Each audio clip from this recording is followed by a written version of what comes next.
نحمده ونصلي على رسوله الكريم أما بعد فقد قال الله سبحانه وتعالى في كلامه القديم والفرقان الحميد أعوذ بالله من الشيطان الرجيم بسم الله الرحمن الرحيم والذين اتبعوهم بإحسان رضي الله عنهم ورضوا عنه صدق الله العظيم. وقال رسول الله صلى الله عليه وسلم ألا نستحيي من رجل تستحيي منه الملائكة أو كما قال صلى الله عليه وسلم. எல்லா புகழும் அல்லாஹு ஜல்ல ஷானுஹு தஆலா ஒருவனுக்கே உரித்தாகும். அருமைநாயகம் முஹம்மது ரசூலுல்லாஹ் ஸல்லல்லாஹு அலைஹி வஸல்லம் அவர்களின் மீதும் நற்பாக்கியங்கள் நிறைந்த அவர்களுடைய உம்மத்தின் மீதும் குறிப்பாக நம் அனைவர் மீதும் எல்லாம் வல்ல அல்லாஹுவின் நல்லருள் என்றென்றும் நிறைவாக உண்டாவதாக. ஆமீன். அல்லாஹு ஜல்ல ஷானுஹு தஆலா நாமெல்லாம் பின்பற்றி வாழ்வதற்காக வேண்டி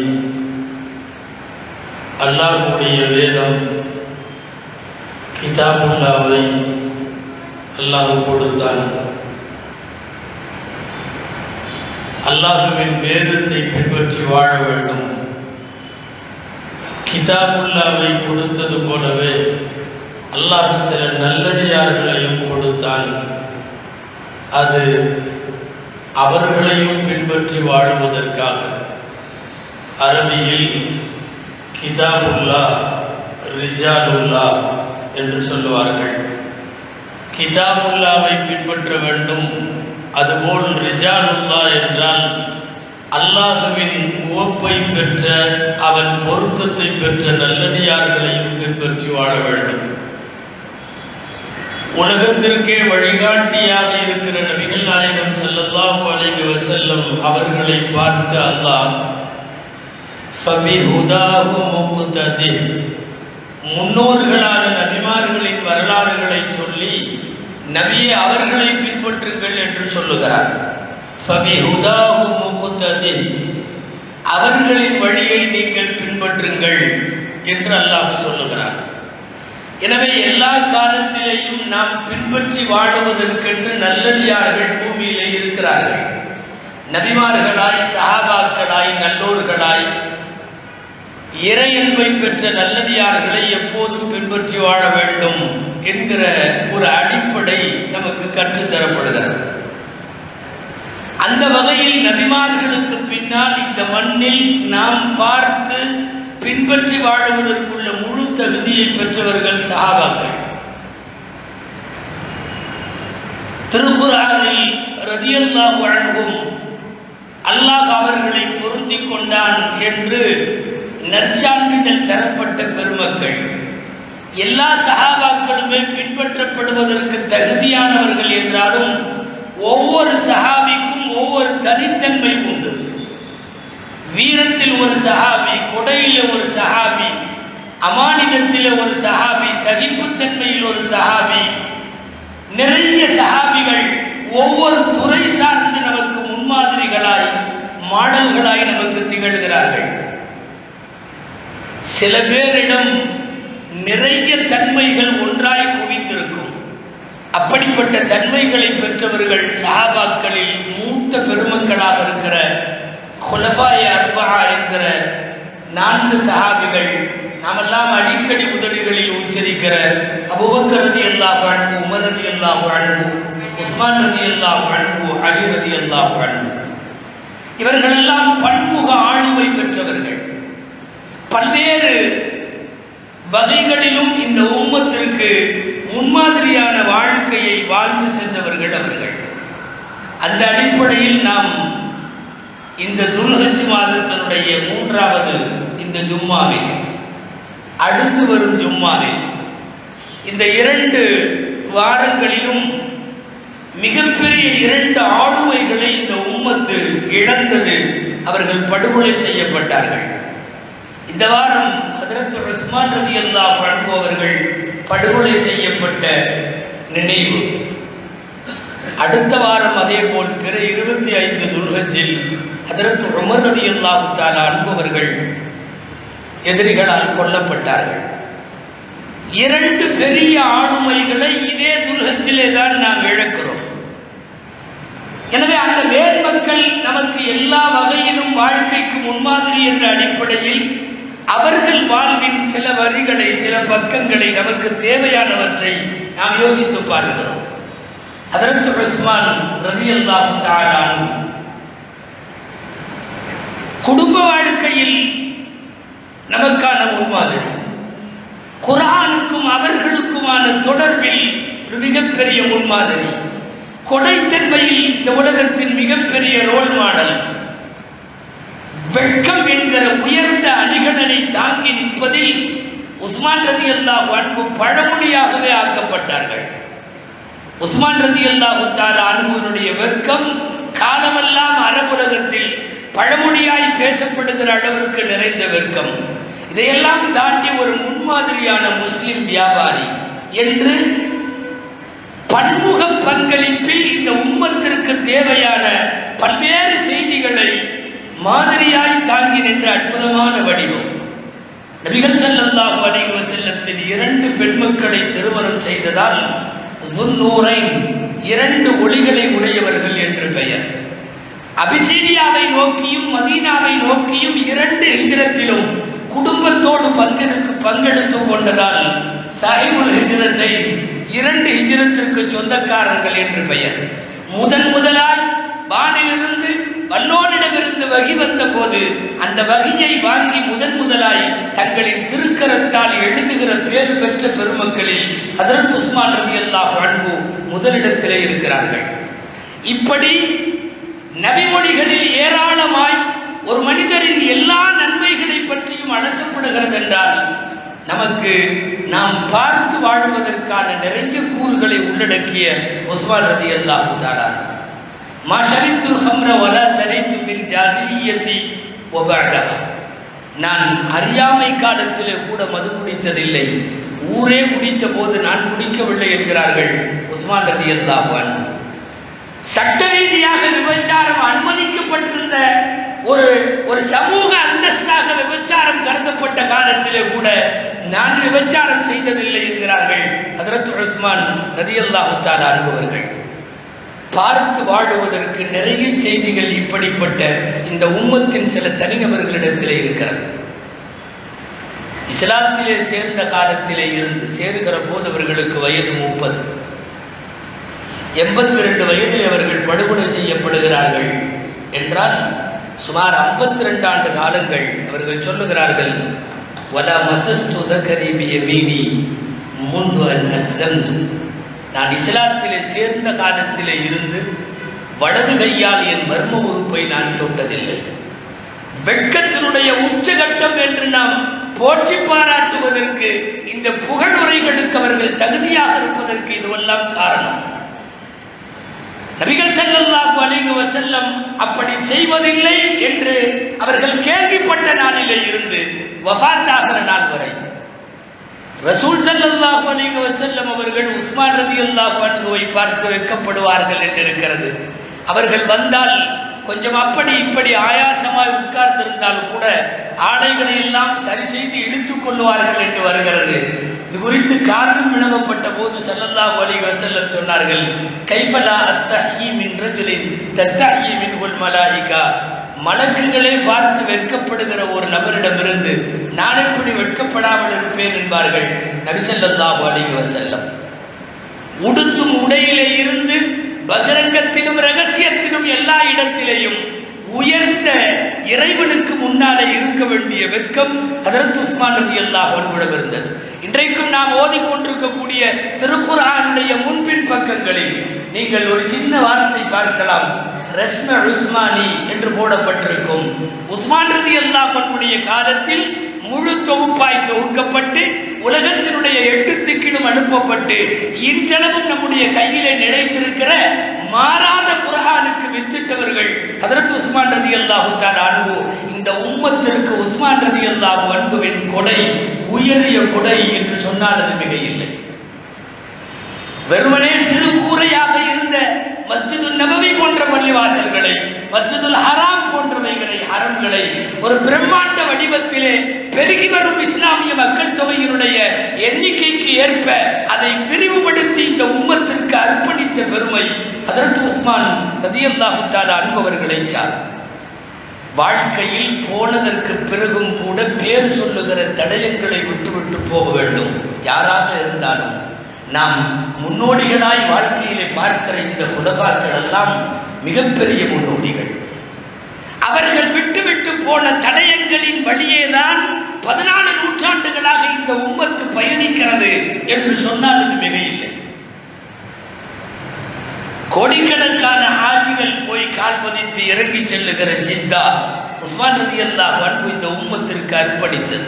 அதற்கு முன்பெல்லாம் கடல் வழி பிரயாணமானாலும் வணிகமானாலும் துறைமுக நகரமாய் ஷுஐபா என்றொரு நகரம் இருந்தது.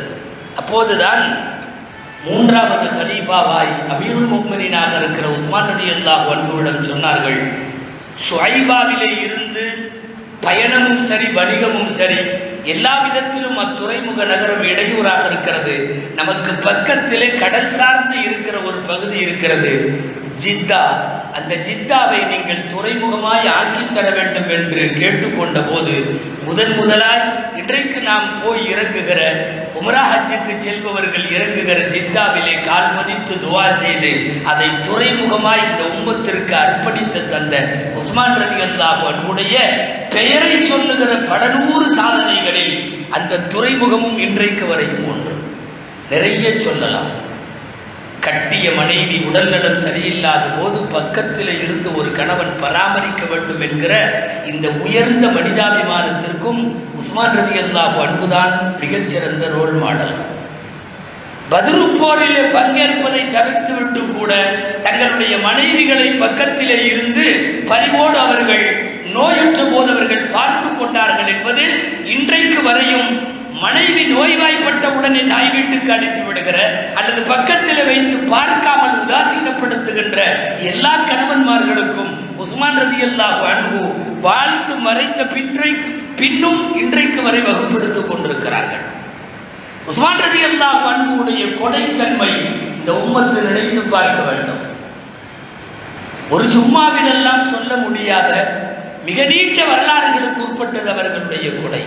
மிக கஷ்டமான ஒரு தபூக் என்கிற யுத்தத்திற்கு நபிகள் ஸல்லல்லாஹு அலைஹி வஸல்லம் ஆயத்த பணிகள் மேற்கொண்ட போது அந்த நேரத்தில் ஹஜ்ரத் உஸ்மான் ரலியல்லாஹு அன்ஹு ஒரு ஒட்டகம் யாராவது முழுசா நன்கொடை கொடுத்தாலே அது அபார சாதனையாக கருதப்பட்ட நேரத்தில் தபூக்கில கொண்டு வந்து மதீனாவுக்கு வெளியிலே 940 ஒட்டகங்களை நிறுத்தினார்கள் உஸ்மான் ரலியல்லாஹு.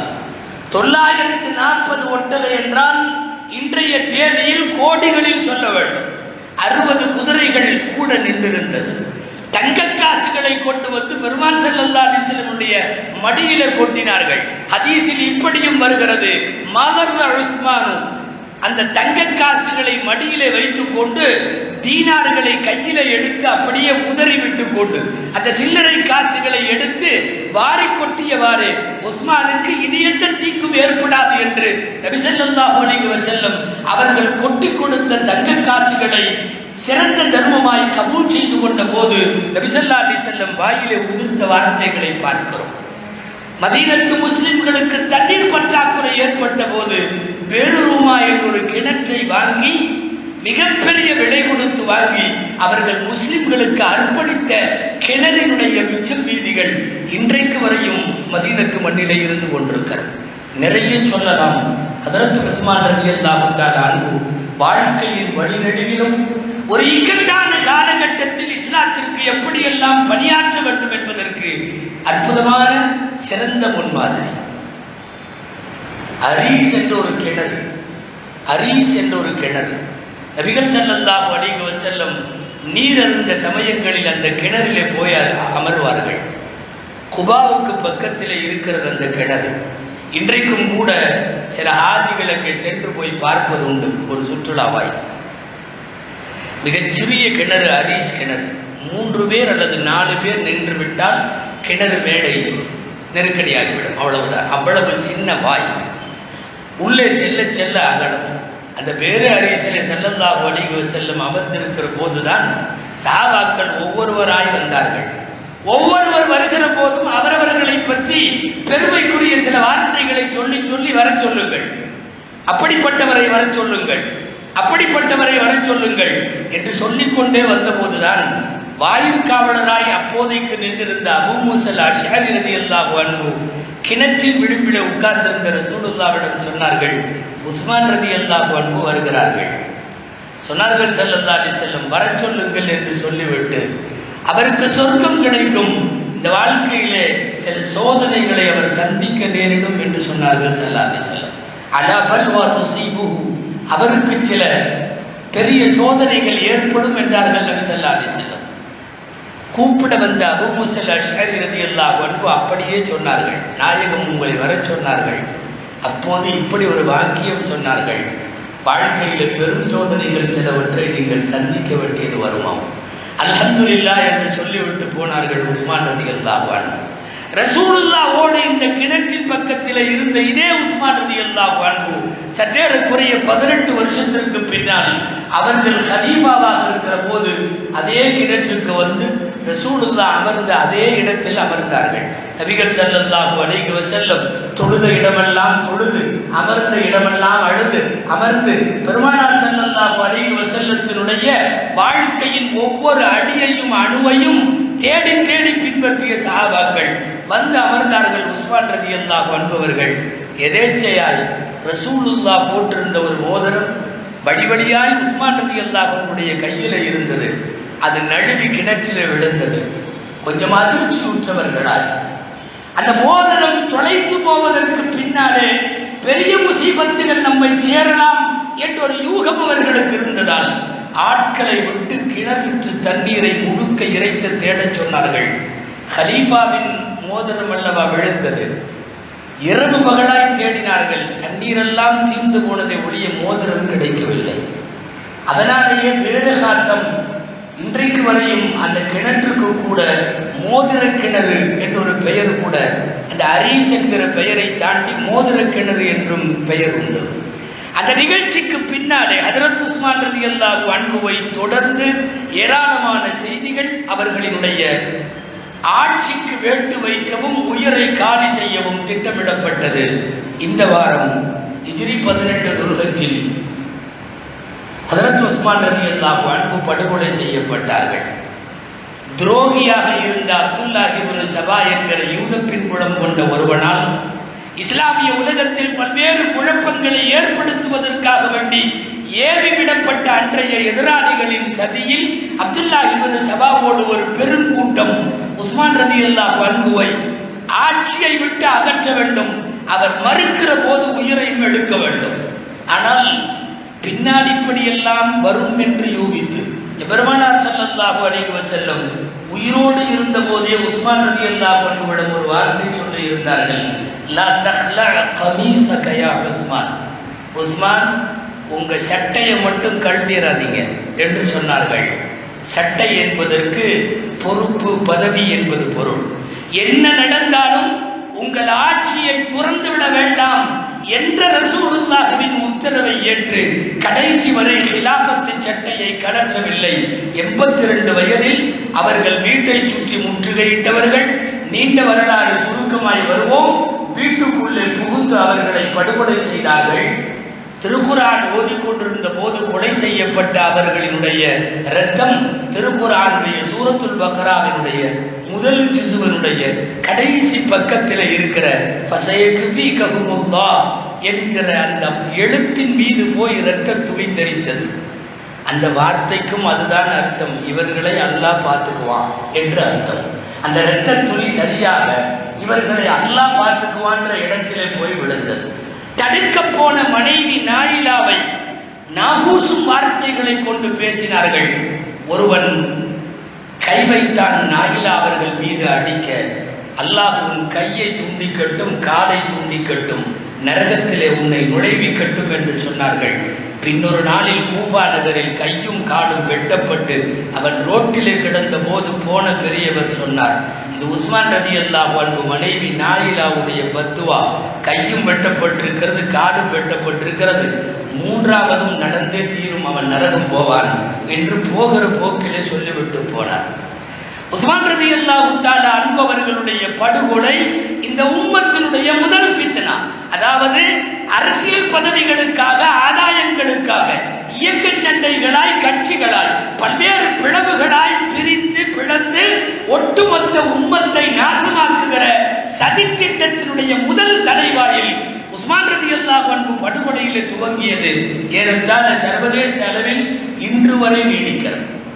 ஒரு முஸ்லிம் சமுதாயம் ஒன்றுபட்டு ஒரு தலைமையின் கீழ் இருக்காமல் அல்லது பல முக்கியமான பொது விஷயங்களிலே கூட ஒரு தரத்திலே நின்று போராடாமல் நாங்கள் பெரியவன், நாங்களே பெரியவர்கள் என்கிற அந்த ஆதிக்க மனோபாவமும் அந்த பதவி வெறியும் நீண்ட காலம் இந்த உம்மத்தில் நிறைய ஆளுமைகளை காவு கொடுத்திருக்கிறது.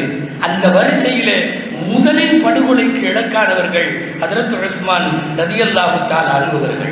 எல்லாரும் ஹஜ்ஜுக்கு போயிருந்த ஒரு துல்ஹஜ் 3வது வாரத்தில், பல படைகளும் ஜிஹாதுக்கு போயிருந்த இந்த துல்ஹஜ்ஜினுடைய 3வது வாரத்தில் காலியாக மதீனா இருந்த போது கையும் களவுமாறி இந்த வாய்ப்பை பயன்படுத்தி கொண்டவர்கள் ஹஜ்ரத் உஸ்மான் ரலியல்லாஹு அன்ஹு அவர்களை அவர்களுடைய தள்ளாத வயதிலே படுகொலை செய்தார்கள்.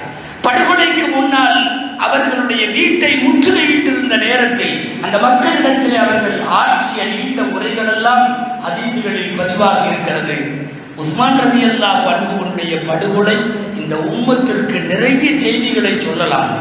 அவர்களுடைய நினைவு நாளை நினைவு கூறுகிற இந்த வாரத்தில் முக்கியமான செய்தி, முஸ்லிம் உம்மத்து தங்களுடைய பதவிகளுக்காகவோ ஆதாயங்களுக்காகவோ எப்போதெல்லாம் பிரித்தும் பிளவுபட்டும் நிற்கிறார்களோ அப்போதெல்லாம் பெரும் சோதனைகளை, மிக பெரிய பெரிய இழப்புகளை இந்த சமுதாயம் சந்தித்திருக்கிறது. சம்பந்தப்பட்ட எல்லாரும் இது குறித்து உணர வேண்டும். ஒரு நல்ல காலம் அல்லாஹ்விடத்தில் பிரார்த்திக்க வேண்டும். மீண்டும் இஸ்லாமியர்கள் ஒன்றிணைந்து அவர்களுடைய பலத்தை இந்த மண்ணிலே நிரூபிக்க, அது இந்த நாடாயிலும் உலகத்தின் எந்த நாடாயிலும் பலத்தை நிரூபிக்க வேண்டும் என்றால், குன்றாத பலத்தை இவர்கள் பெற வேண்டும் என்றால், அல்லாஹ் சொல்லுவது போல இவர்கள் பிரியாமல் இருக்க வேண்டும். பிரிகிற வரை இவர்களின் சக்தி போய்விடும் என்கிறான். இவைகளை எல்லாம் இந்த நல்லோர்களின் படுகொலையை நினைவு கூறுகிற போது நாம் சிந்தனையில இருக்க வேண்டும். அல்லாஹ் ஜல்ல ஷானஹு தஆலா அவன் பொருந்தி கொண்ட சஹாபா பெருமக்களில் நல்ல நல்ல முன்மாதிரிகளை எல்லாம் விட்டு போயிருக்கிற இது போன்ற சஹாபிகளை காலமெல்லாம் பின்பற்றுவோம். அல்லாஹ் ஜல்ல ஷானஹு தஆலா சஹாபாக்கள் வாழ்ந்த நேரிய வாழ்வை, அவர்கள் வாழ்ந்த இறையச்சமுள்ள நபி பிரியமுள்ள அற்புதமான வாழ்க்கையை அல்லாஹ் நம்மவருக்கும் நசீபாக்குவானாக. ஆமீன். வஆகிரு தஅவானா அல்ஹம்துலில்லாஹி ரப்பில் ஆலமீன். சுன்னத்துல்லாஹ் அவர்கள்